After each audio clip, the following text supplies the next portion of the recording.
ang mahalagang dapat gawin natin is, ipahayag mo ang kaharian ng Diyos.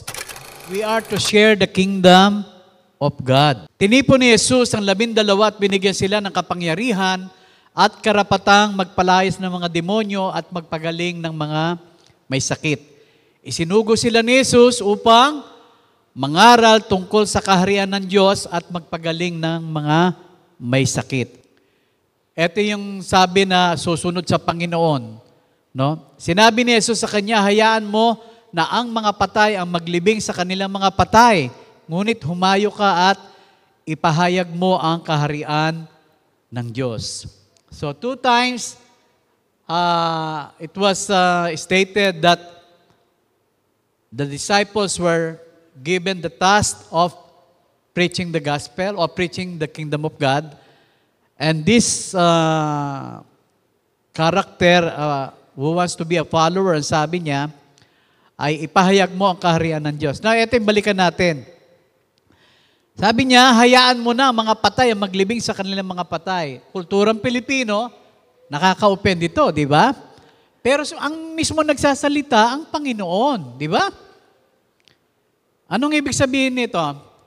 Jesus Christ is not being disrespectful about the dead.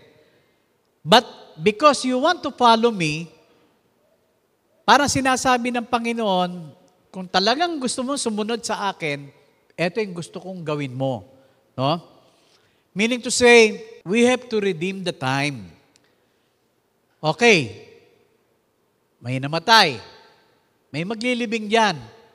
Pero ang mahalagang dapat gawin natin is, ipahayag mo ang kaharian ng Diyos.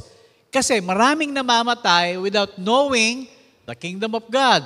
Maraming namamatay dahil sa gera, dahil sa kagutuman, without knowing the Lord Jesus Christ. Kaya dito parang pinakikita na we have to redeem the time. Okay? Let the dead bury their dead. But first things first, you have to preach the kingdom of God. No?